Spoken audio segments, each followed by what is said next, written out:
Hello and welcome back to Major League Talk Giants edition. Today is Monday, May 1st, 2023. My name is Henry Self, and this is episode 10. Today we're going to be talking about the series down in Mexico versus the San Diego Padres, where we were the away team. I'll be honest with you, this episode is going to be shorter. I'm not going to do pitcher profiles or pitcher reports in this one just because I'm sure some of the pitchers would probably appreciate not going over how the games went for them, especially the first one. Yeah, this was just complete and utter ridiculousness, honestly, especially for that first game. But let's go ahead and get into them. This was our ninth series of the year. We were in Mexico City playing the San Diego Padres for a 2-game set. We lost the series, getting swept 2-0. Game one on Saturday was a home run derby between the teams. So with a combined 11 home runs, the hit total was 30. So a third of the hits were home runs. The Padres ended up beating the Giants 16-11 after some back and forths that were going on there. Game two seemed like the pitchers had kind of figured it out. Maybe the balls were different. Who knows?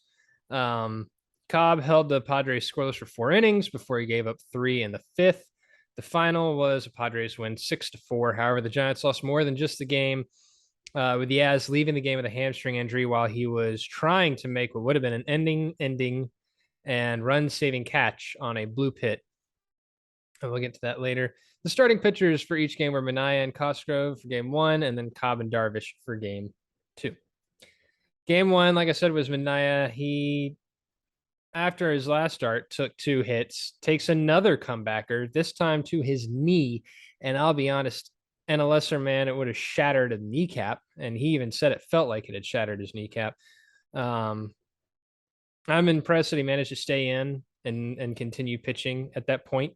That comebacker came off a double from Cruz. It was his, let's see, 1, 2, 3, 4, fifth batter faced, fifth batter of the game. And unfortunately, in the process, that ball hitting his knee, ball hits knee, skids across this AstroTurf out into foul territory. He doesn't even go after it because he can barely put any weight on his leg. Davis rushes in, tries to grab the ball, overthrows Sable. Machado runs straight through Sable.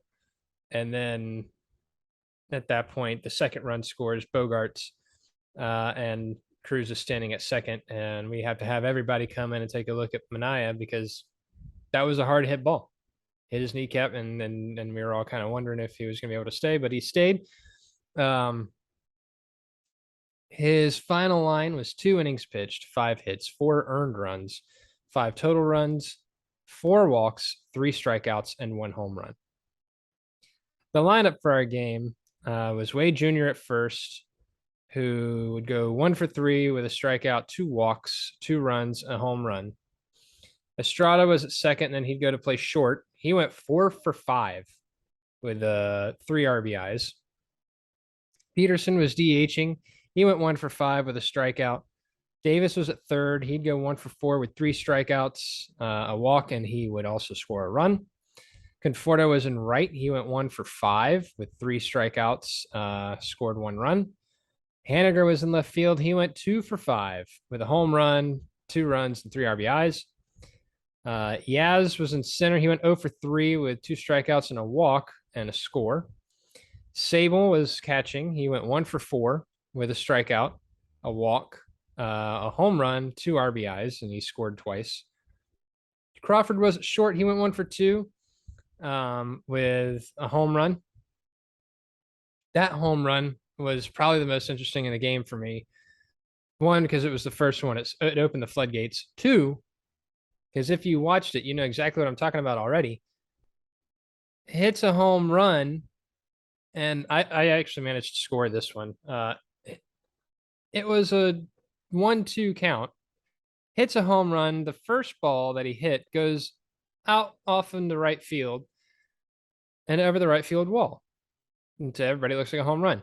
They did the replay, and they didn't have enough cameras to really catch the right angles for this. It was not the best replay scenario.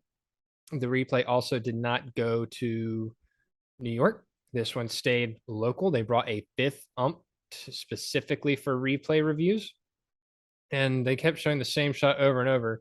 And basically, what it looked like is the foul pole was pushed back from the wall, the right field wall. So it looks like the ball goes over the wall, and then after it's already out and over the wall, it crosses over to the other side of the pole. So they called it a foul ball. Okay. Crawford comes back up and then just goes the other direction and goes toward left center. And StatCast recorded at 482 feet. I don't think that's accurate, but hey, StatCast says it must be true, right? On the very next pitch.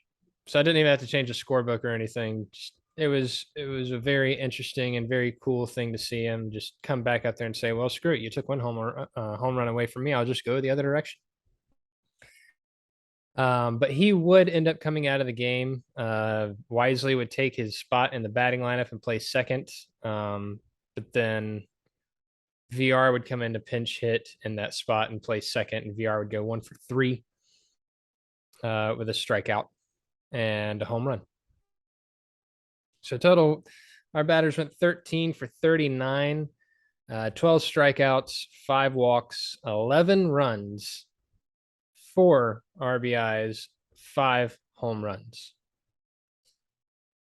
It was a complete offensive explosion for both teams. We hit 5 home runs. They hit 6 home runs, 30 combined hits between the two teams, 27 runs scored between the two teams.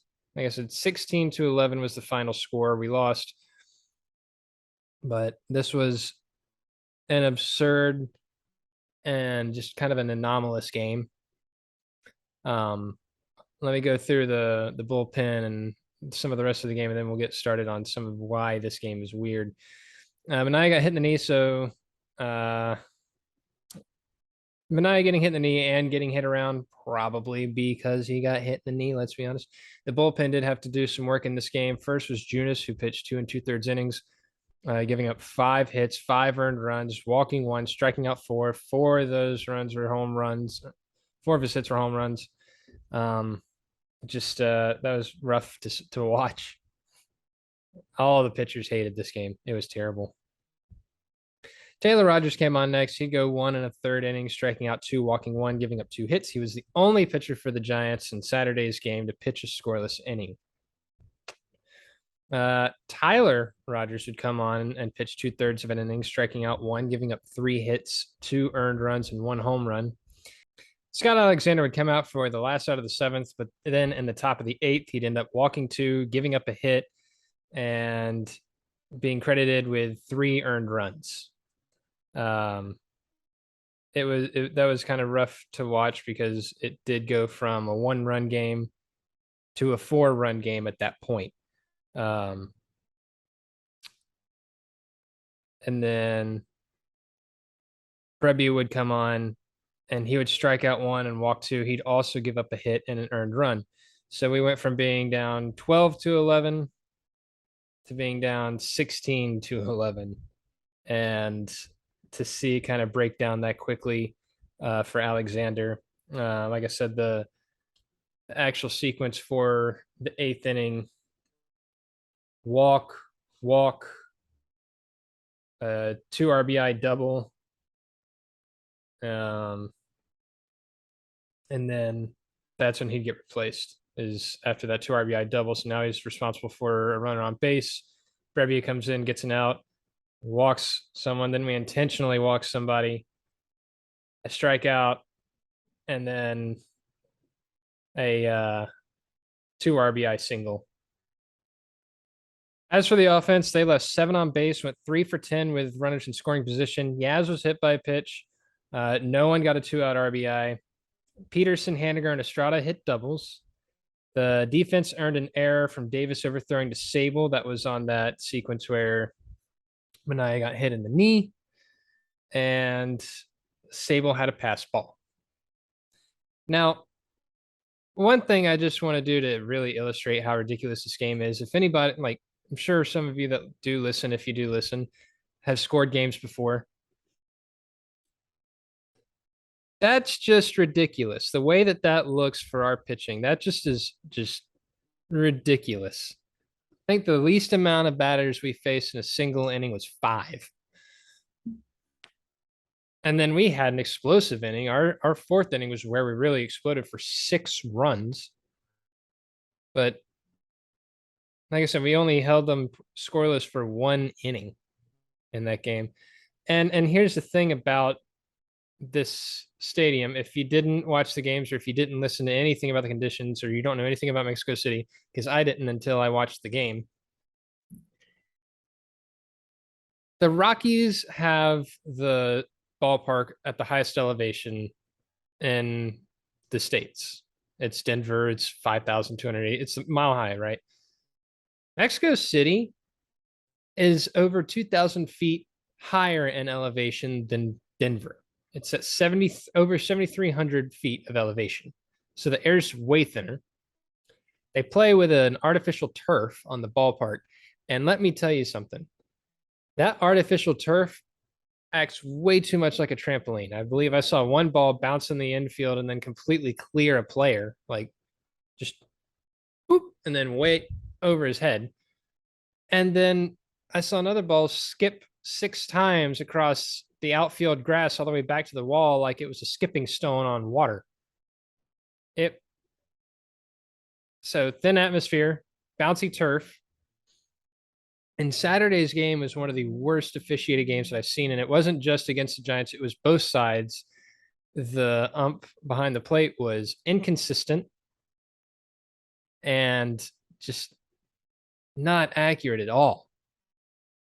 And like I said, that was both ways. It wasn't just against the Giants. I'm not trying to say anything about the officiating being so bad for us. Both teams had to figure this out at the same time. They just figured it out better than we did. Um, it was,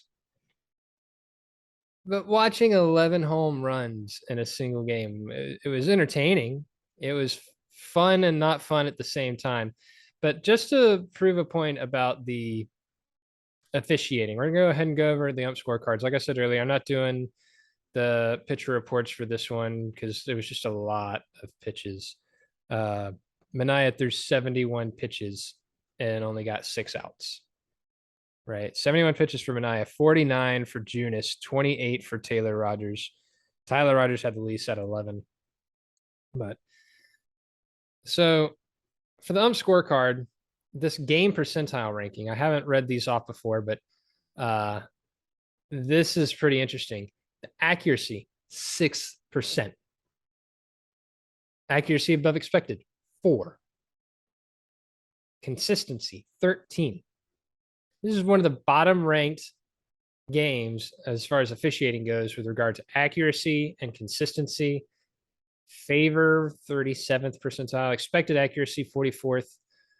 So the ump behind home plate was a man named Alfonso Marquez.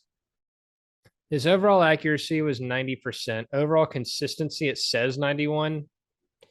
Maybe the overall accuracy and consistency is like throughout his entire season. I'm not really sure there. But let's go ahead and get into impactful missed calls. Top of the ninth, Martinez to Sable. 1 out, bases empty, a 3-2 count. A ball is called a strike. Bottom of the second, Anaya to Bogarts. 2 outs, bases loaded. A 1-0 count. A ball is called a strike. See, both ways.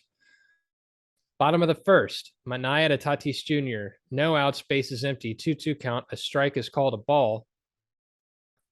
His called ball accuracy was better there, 95%. 8 of 161 called balls are true strikes. It's his called strike accuracy that annoys me the most, 78%. 15 of 69 called strikes were true balls. 15. For a major league game that's going to be watched as much as this one was, this is supposed to be a pretty big game. I mean, let's be honest, the teams might not be that exciting for some people right now. The Giants are definitely disappointing this season at the moment. And the Padres are struggling because, let's be honest, with who they have on their lineup, they should be banging, but they're not either at the moment. This kind of stuff can't really happen in a game like this. You can't have somebody that's going to only call strikes 78% right. Because I'll be honest, I never played baseball growing up, but just you think of the psychology of it and watching as it unfolded, even in the same batter, a pitch that was a strike 2 strikes ago is now a ball. Like, as a batter, you're thinking, well, that was a ball before. Is it going to be a ball again? And as a pitcher, you're thinking, well, that was a strike before. Is it going to be a strike again? Like, it completely ruins the flow. It ruins some of the concentration, probably. Like, psychologically, that cannot be fun to play with when you don't truly know that unless it's going to be straight down the middle, if a ball that you throw is going to be a ball or a strike. And like I said, he was squeezing both sides. So it's not an excuse for the Giants to have dropped this one, but it was rough watching Alexander struggle in the top of that eighth, trying to hold on to a 1-run lead. And I got to say, some of those calls just didn't go our way. And honestly, in the top of the eighth, he was in the bottom of the eighth. I probably said top. In the top of the eighth for us, top of the eighth, top of the ninth, the Padres pitcher Martinez, some of his strikes weren't strikes based on what I saw, based on the StatCast strike zone, the way that he was like, but that's just the way it goes sometimes. Was not gonna help us out, and you know what? I'll just move on. The next game, like I said, it seemed like they kind of figured some things out. Cobb was a starter. He was pitching a really good game. He managed to hold the Padres scoreless for 4 innings. Unfortunately, the fifth inning wasn't so clean. He gave up 3 earned runs. His final line was 5 innings pitched, 7 hits, 3 earned runs, no walks, and 7 strikes. So he did well for us to start. Wade Jr. was at first. He went 1-for-4 with a strikeout, and he was the first home run of the game. Flores would come in a pinch hit and go 0-for-1. Estrada was at short. He went 1-for-4 with 2 strikeouts. Peterson was DHing. He went 1-for-4 with a strikeout. Haniger was in left field. He went 1-for-4 with a strikeout and a home run. Conforto was in right. He went 1-for-4 with 2 strikeouts and a run. Davis was at third. He went 2-for-3 with a strikeout, a home run. Yaz was in center field, 2-for-4 with an RBI. VR would come into play for him and his spot, but he would go to second base. Bart was catching. He went 0-for-4 with 2 strikeouts.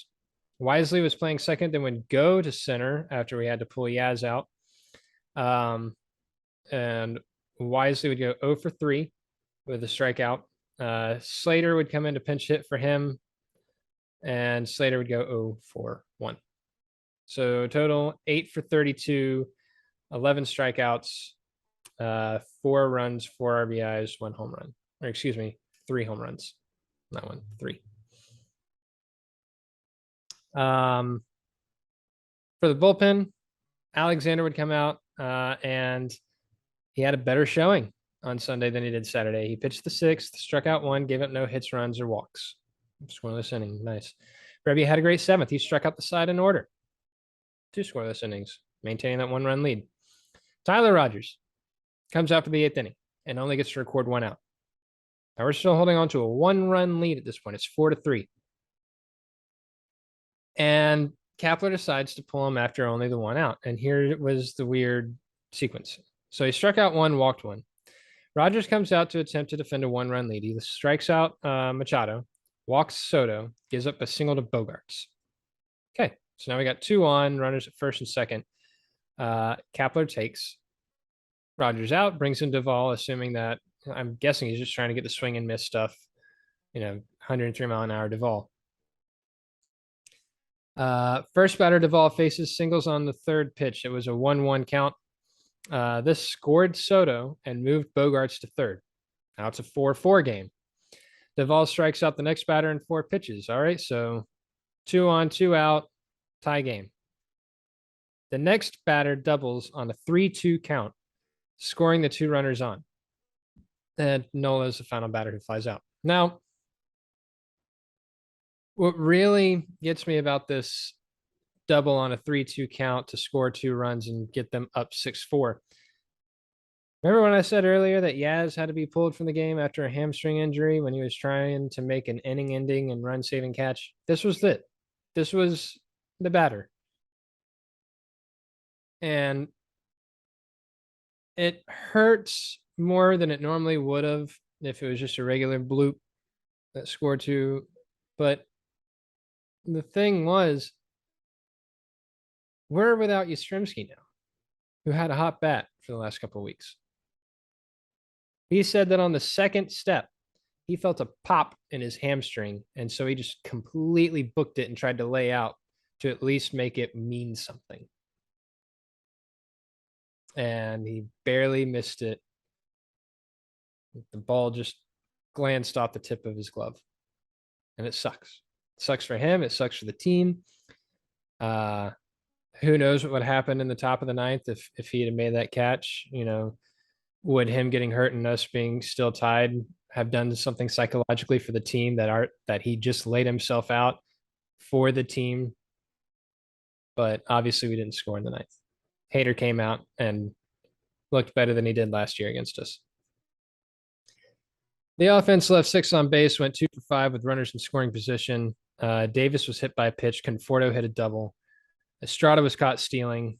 The defense turned 1 double play wisely to Estrada to Wade Jr. Cobb is credited with a wild pitch, and he hit a batter. So let's go ahead and real quick get into the ump scorecard. For this one, it was Pat Hoberg, vastly better than the last one. So the game percentile ranks, it says the percentile ranks are calculated from games in the same season. So he was in the 87th percentile in accuracy, 79th percentile in accuracy above expected, and 86th percentile in consistency. So much better than the last one. And then we look at his actual scorecard: 96% overall accuracy, 96% overall consistency.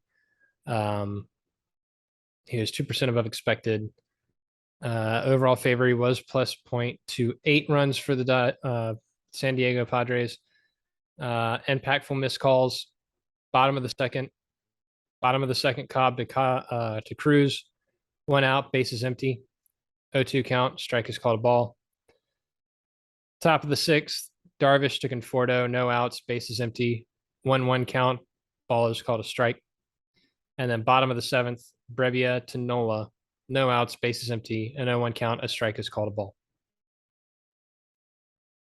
Called ball accuracy, 97%. 3 of 104 called balls are true strikes. Called strike accuracy, 95%. So much better than that 78% from the last game. 2 of 37 called strikes were true balls. So that was refreshing to have that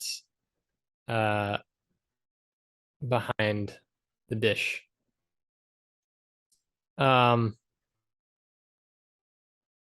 So this was a 2-gamer. I don't really like 2-gamers, especially with where we played and how the play went. It was, like I said, anomalous 2-game series. First game, definitely just weird. Second game, pitchers figured it out a little bit better, but we ended up dropping it 6-4. And that now puts us at 11-16. We're now 4 games back. Right now, the Diamondbacks and the Dodgers are still tied for first, both of them at 16-13. The Padres are now 1 game above 500 at 15-14. And the Rockies are down at the bottom at 9-20. I know normally I would go into how our batters are doing now, home run totals, all that kind of stuff. But I'm going to wait and do that until after the next game. Like I said, 2 games are weird to me. It's only 2 games. I was hoping not to see any of those this season, but oh well. So I'm just going to go ahead and wrap it up here. I do want to say this real quick about the Mexico City series. It was fun to watch. The stadium was packed for both games. Now, they were overwhelmingly Padres fans, but that's fine. There were plenty of "Let's Go Giants" chants that I could hear. I think I heard more "Let's Go Giants" chants and louder "Let's Go Giants" chants at these two games in Mexico City than I've heard in Oracle Park. Um, One thing that someone did note about the fans that were wearing jerseys, if you looked at people wearing Giants jerseys, it was older players. And I'll admit, I've got an older player on my back right now. I got Posey. But, people were wearing Posey or Clark or Lincecum or Bumgarner, maybe a Crawford in there. Whereas the Padres fans who had jerseys were wearing Bogarts, Soto, Machado, Tatis Jr. You saw those jerseys a lot out there. So I think it kind of says something about the Giants that we already knew going into the season and that the fans have known for the last couple of years. We don't have players that really stick around that long. We currently have a handful of players on our roster right now that have opt-outs after this year or next season. So I think the front office needs to work on that and figure that one out. And we need some of our homegrown talent to start coming back up. Hopefully, some of our guys down in AAA and AA are figuring things out. I need to pay attention more to that. But overall, fun atmosphere. Would have preferred a 3-gamer to a 2-gamer, and I wish they would have had that humidor for the balls set at the right conditions. Apparently, the conditions for the humidor where they kept the balls was set for sea level, not even set for Colorado level, sea level. But that's also not an excuse. It's just a fun little tidbit. Once again, thank you for listening to any that do. I do truly appreciate it. If you have any comments, pointers, tips, corrections, whatever, just let me know. Comments, anyway. I truly appreciate any and all feedback. Once